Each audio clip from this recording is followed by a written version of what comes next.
Hello and welcome to another edition of the Mouthy Money podcast. I am joined as ever by Chris Tute, Head of Consumer Finance at Communications Consultancy MRM. Chris, good morning. Hi Ed, how you doing? You all right? Yeah, not bad, thank you. Don't know why I said good morning to you because it is actually afternoon that we're recording this, but such has been the kind of whirlwind through days since the election, because we're coming to you on the Monday after the election. My brain feels a bit scrambled. How about you? Yeah, it's been a lot to take in, really. I know we've been sort of like slowly, and then everything happens all at once. But the sheer scale of the victory, and also all the various amounts of speculation around it post there about what Labour are going to do and what Rachel Reeves is going to do specifically with our money hats on, Ed, I think has really kind of left your head spinning a little bit. But I think it's all starting to kind of settle down into something that we can start to pick the bones out of. And while it's still early days, yeah, it's looking well. Would you say exciting? Can you be excited? I'm excited. Change of cast of characters and a new director. I'm going to be lots to talk about.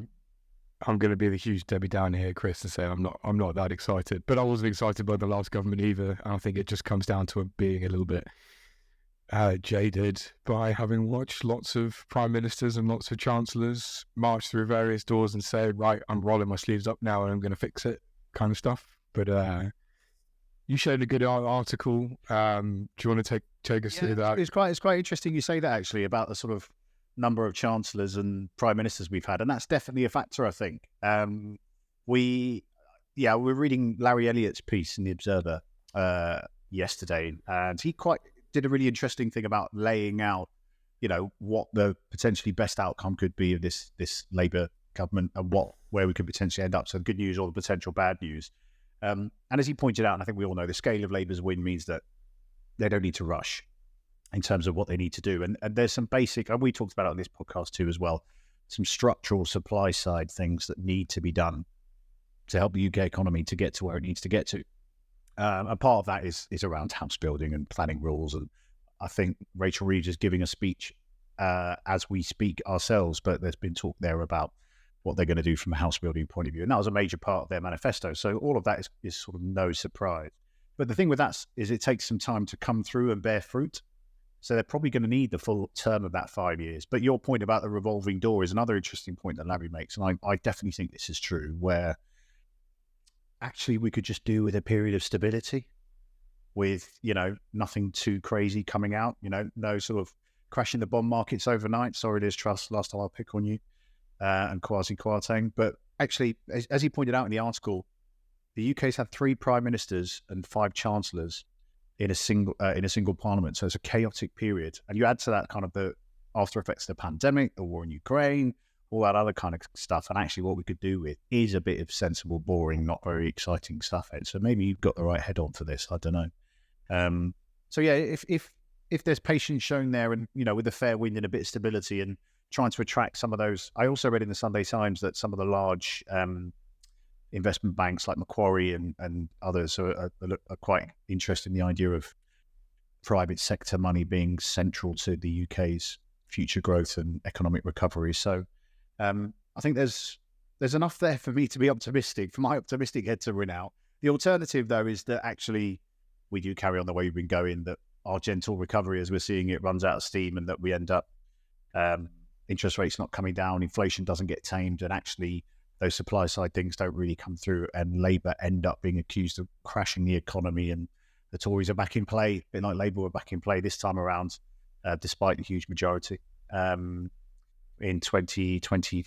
What would it be, 2029? Wouldn't it? But yeah, so yeah, there's a lot. Obviously, we're at the start, so either of those outcomes or anywhere in between could be feasible. But I do think it's really this stability thing is the thing that's front of mind for me, that hopefully they'll move slowly, carefully, circumspect with what they do, and that with that, they'll take everyone with them.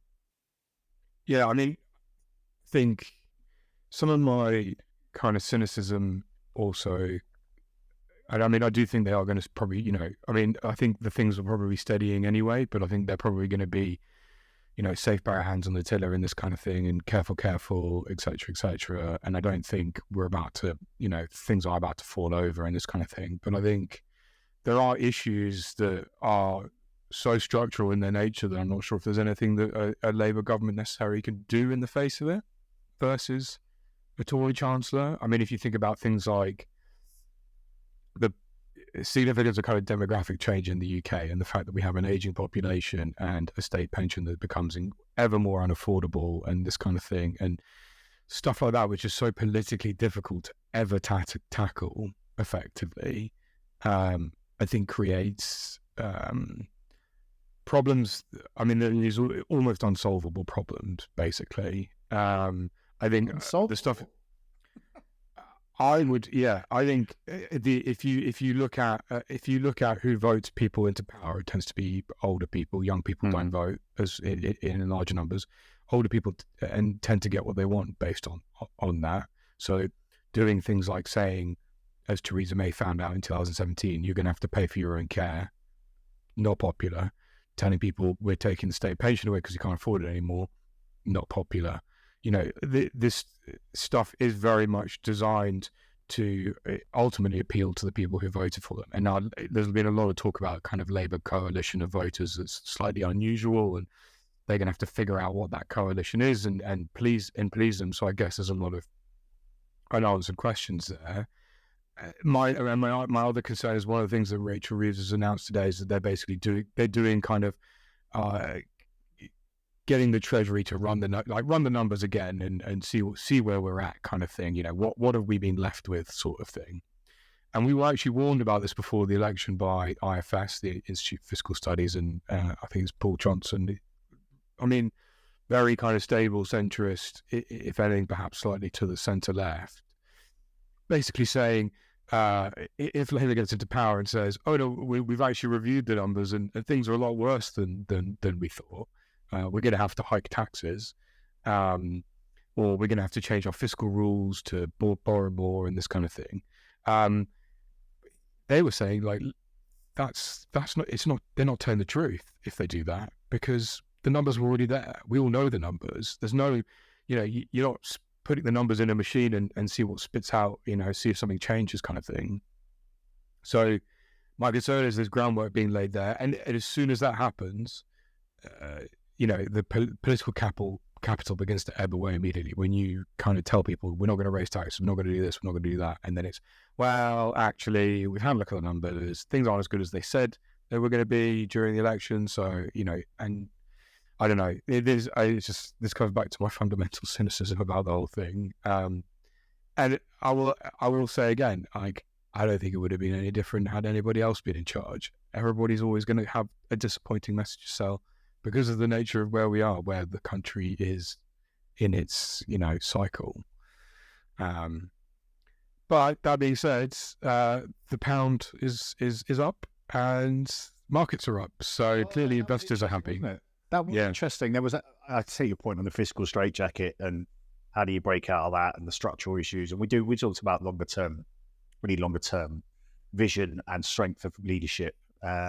So I'm choosing to be positive about that in this day. What is it? Day 3 of the Labour government, where they've done nothing yet, and say, okay, right, well, they're gonna, that stability might be something that will allow the rest of the economy to be built on, basically. And yeah, of course, there's a lot of challenges and pitfalls ahead, but I think there is something to be said for that. On Friday, it was quite interesting, the reaction of the markets. I think they went up 1.7%, didn't they, on the back of the Labour victory, which again, for a party that's traditionally seen as the enemy of the financial markets, then that was saying something, I think, about how them kind of stage managing it is working quite well. But then, as is usual with the markets, they retrenched somewhat back to sort of more manageable levels. So they do like a little flare up and then going back to normal. But it's one to watch. I think they have played that well enough so that people are willing and interested to hear what they've got to say. The problem is, it's obviously the hard part, delivery. And we'll see where that kind of goes. But on that, I think on what Labour could mean for investment returns, another article that caught my eye actually was, if you saw this piece by Harvey Dorset, This Is Money? Yeah, I did, yeah. It was because obviously most people see Labour as the enemy of the investment markets, and that your higher taxes point might feed into that. You never know, they might become that again. But he pulled together quite a nice analysis along with Invest Engine, the investment platform. Basically, in their data seem to show that in the past, Labour governments have delivered market returns of more than double that of the Conservatives, according to their analysis, which I was quite surprised to read, actually. Obviously, you've got the fundamental issue there that there's only been 18 years of Labour government over the period that they've looked at, 1970, and 36 years for the Tories. But as Andrew Prosser, their head of investments there, said, the data shows that a Labour government is more than twice as friendly to UK businesses with returns of almost 11% compared to just over 5% under the Tories. And of the 13 prime ministers we've had since 1970 in the UK, just 4 have been Labour versus 9 Conservatives. But when it comes to annualised returns, the top 2 performing prime ministers are Labour. And those were Harold Wilson and Jim Callaghan, not people you would put in the sort of, let's say, fair, let the markets do what they want, let the market decide sort of territory. In fairness, Margaret Thatcher, who certainly is that individual, comes in a very close third with 17% annualised returns versus those two's 20%. And actually, the total return over her longer term was 488%. But this does lead them to conclude that actually the most important factor is not politics of any stripe, but actually it is time in the market. Stay invested. So as my investment clients have said to me down the years, time in the market, not timing the market, is most important. So it depends on your horizon. But anyway, I thought it was quite a neat, tidy, interesting bit of research. What were your thoughts, Ed, when you read it? Yeah, I mean, I think it's instructive that the top 3 are from a period of time quite far in the past. I think it is also quite interesting, actually, that Rishi Sunak is in the top 5, funnily enough. And actually, I would have thought that, to be honest, I would have thought Tony Blair would have done better. But then I guess if you think about in the middle of his tenure, they had the dot-com bubble and that burst in the early 2000s, so that probably hampered him somewhat. And then, I mean, the Liz Truss one is, I find that I find that funny because it's a bit kind of, it's like, as much as, you know, we've turned Michael Portillo moments into Liz Truss moments and all this kind of stuff, and she's going to go, I mean, absolutely just being, you know, in the dustbin of history now, basically. Yeah, for Liz, she brings up the rear on this one, as you know. Yeah, no surprise with her. Was it 50 days in office? Which meant total return over her period was down 4%, but they've extrapolated that out to an annualized return of 25% loss. Yeah, I mean, I'll say things were minus 4% in her period there because interest rates were going up and markets were taking an absolute battering. Aside from the mini budget stuff, which I think is kind of, you know, part and parcel of it, but part of a wider thing. But an annualized return of minus 25% is quite harsh, frankly. I mean, yeah, you know. Are you being sympathetic to Liz Truss on here? Well, I'm just questioning the fairness of plotting it like in that quite that way. But no, I hear you. There was the other external factors rather than just the political stripe in charge at the time. Of course, yeah, no doubt. But I think the kind of generalised point about Labour being the enemy of the markets and that not sort of bearing fruit through this is quite interesting. It's particularly where they're positioned. You know, I think it's. I think there generally seems to be a bit of a misunderstanding about actually, first off, the way in which markets work generally. That somehow, you know, markets rewards, I don't know, centre right pro-business governments all the time. I don't think that's fair. I'll also think, broadly speaking, investment markets don't even necessarily reward democracy very fair. A lot of the time, what investment markets actually reward is certainty, and the certainty that the government that is in charge today is going to be in charge tomorrow, and that the policy that the government's pursuing now are going to be the policies in 4 or 5 years' time, and we don't have to worry about chaos. So you look at kind of, you know, the issues that the UK market has had, which is particularly, you know, you look at on a time frame, it's definitely deviated since kind of we had the EU referendum in 2016 and stuff like that. I don't necessarily think that's a reflection of Brexit, actually. I think it's a reflection of No, I don't. I think it's a reflection of years and years and years of political instability. We've had chaos. And there's obviously structural issues there that are issues, around how UK markets work and listing regimes and all that kind of, detailed technical stuff we can get into. But I think markets, as much as anything else, reward certainty. Investors reward certainty and will onshore their money if they think that you are a safe bet.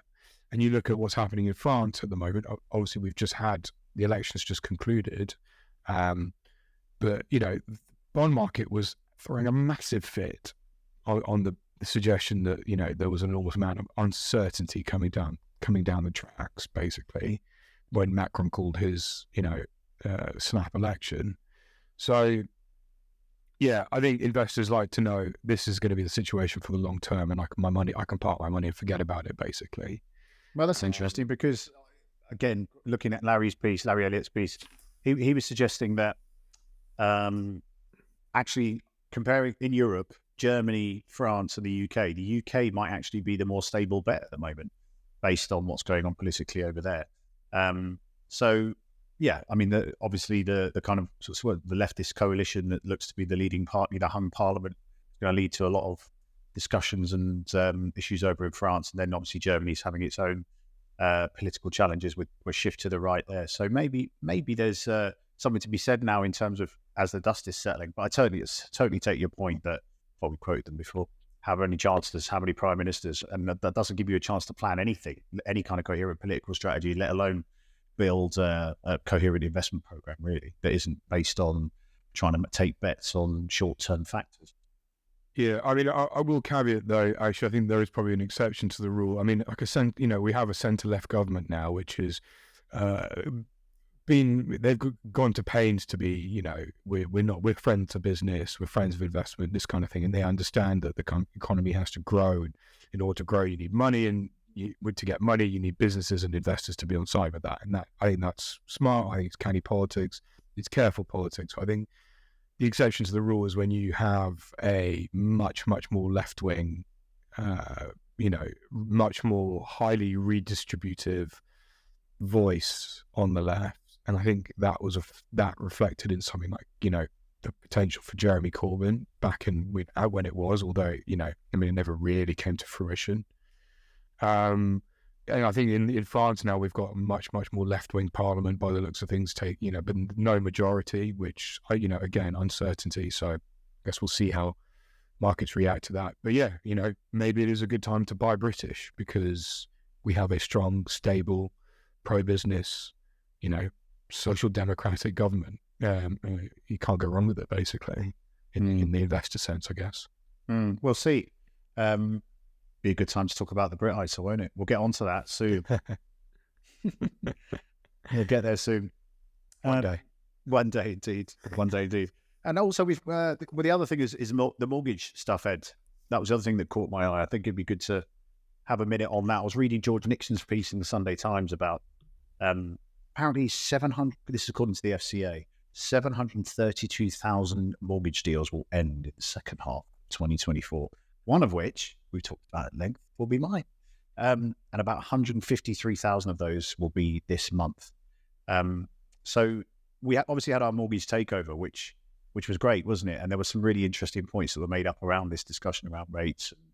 What did you find when you were speaking to the guys there? Was there anything that came out of that really kind of shocked you or that was interesting to you?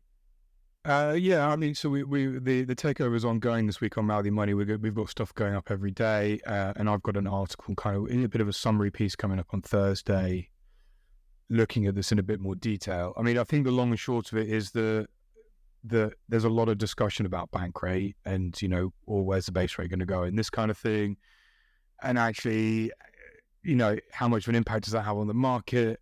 Kind of, but also quite a lot of not having an impact on the market, and actually things get priced in well ahead of time anyway. So I think this idea that you're going to sit and watch and then the Bank of England is going to cut the rate in August and, we're all going to pop a champagne and get cheaper mortgages.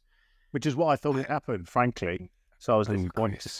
I think it's unfortunately a little bit for the birds. And I mean, the reality. Saying I need to cancel that trip to Oh gosh. world trip. Yeah. Okay. Oh, Chris.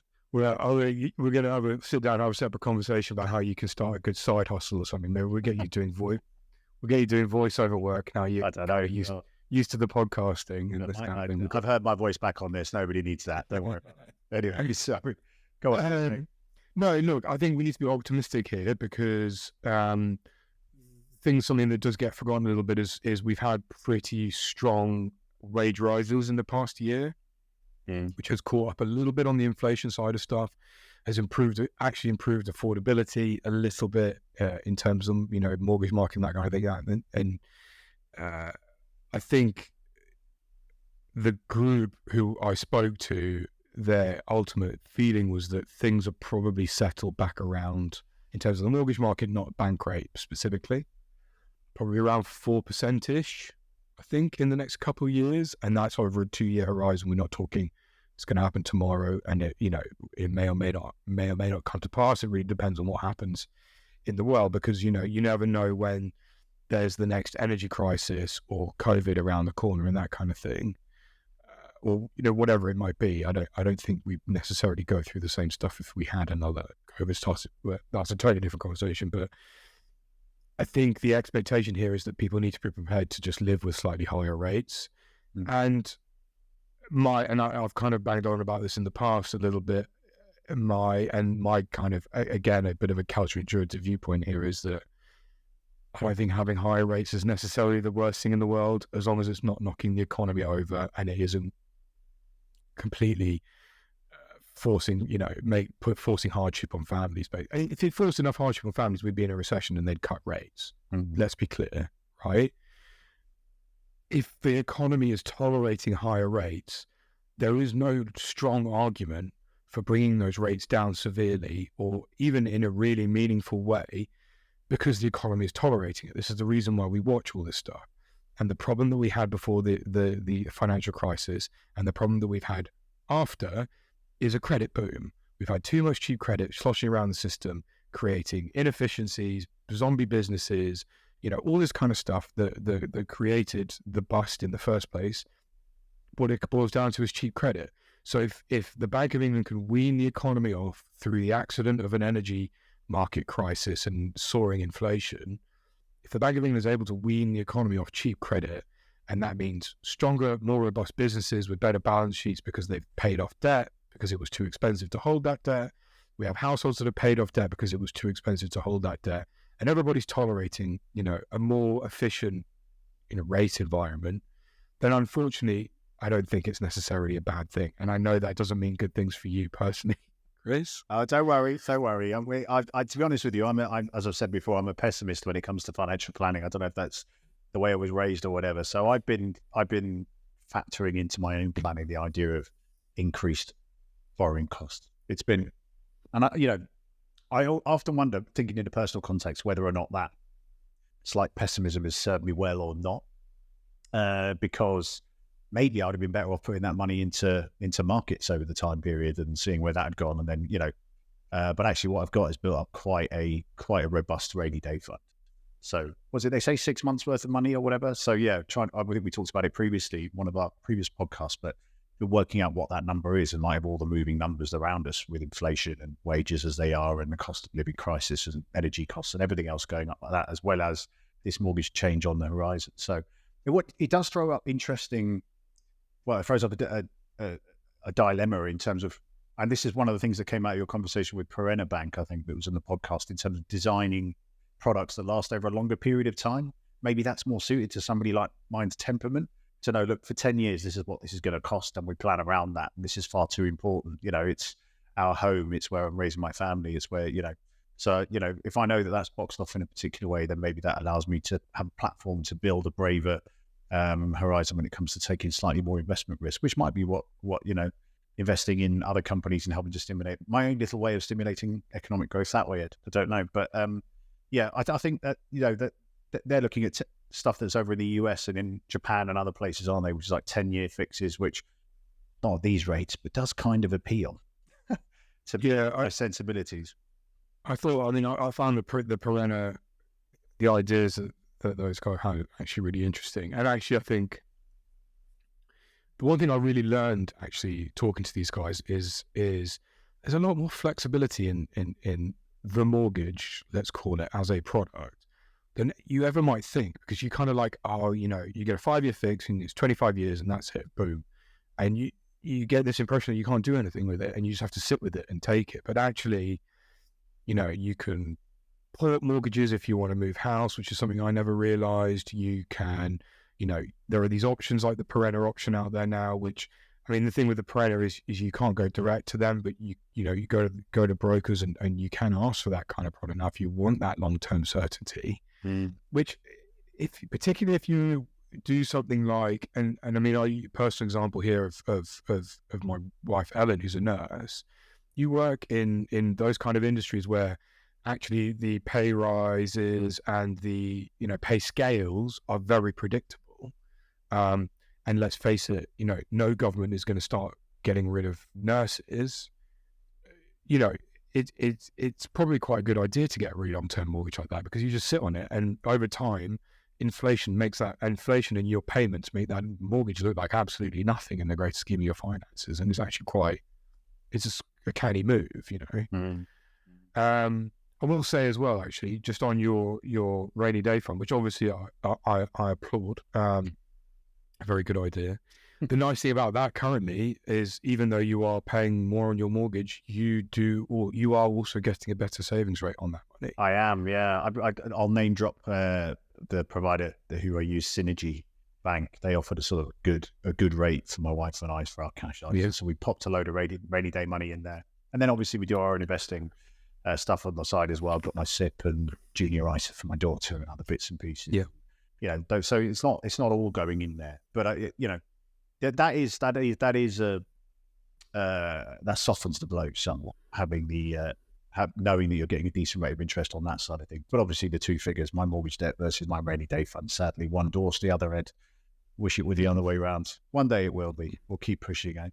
But on that time horizon thing, I don't know how it's evolved with the kind of 2, 3, and 5 year thing, and why it's evolved like that. I have had all three different types, and I did port my mortgage from our first flat into our current home, which actually led me to make the decision I did to come off, because I had two separate parts of the loan that weren't lining up directly. So one would roll over and stay the same, and then it would cause all sorts of complications. And I wanted a greater choice and flexibility in the market, so I think we renewed that part of the mortgage for 2 years, and then the other part for 3 years, so that they would both come off at the same time. So that factored into my thinking in terms of allowing choice. But now I've got that choice. It's, what do you do with it? And this is an interesting conversation, because it is really counterintuitive to think, well, actually, maybe just going for a longer rate for a longer period of time might work out better in the long term. But when you're fighting affordability pressures day to day, perhaps that's a bit of a luxury for people. So in terms of that, though, practically, I think looking at an article in the Sunday Times that was written by George Nixon, he was sort of lining up the best buys out there of those typical product sets. And I think if you're remortgaging on a 5 year fix, you can get 4.36% from NatWest. They also do the best 2 year fix at 4.76%, but you will need a 40% deposit, and they have fees attached to maybe 1,500 quid. So there's a price to be paid for that, for sticking to that kind of original model. But it did bring up the other thing around variable mortgages and whether or not they're worth doing. And I did look at that as well, and they just seem a bit expensive to me. So the best that he could find at the moment was Nationwide's bank rate plus 0.19% with basic Bank of England base rate at 5.25.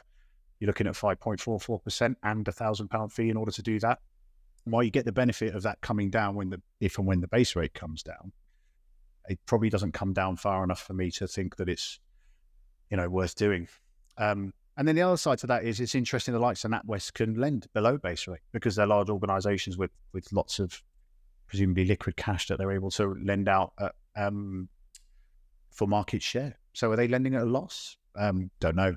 It's look closely at those balance sheets. But that's another interesting shopping around factor that you can think about, which is, it's not just all tied to the bank rate, right? It's tied to the individual circumstances of the organisation that's lending to you, about how they choose to deploy their capital, if you like. And if you're lucky to find a provider who has a deal that works for you and you meet the criteria, they're looking to kind of keep their market share high, you might end up getting a deal that way, which was also quite interesting to think about. So, yeah, turning this into my personal mortgage podcast, Ed, sorry, but I do think it's changed my way of looking at it. You're like, well, fingers crossed, wait for base rate and everyone will follow suit. While there's some element of truth to that, the reality is there's a lot more that goes into it and factors that could help you to get a better deal if you think carefully around it.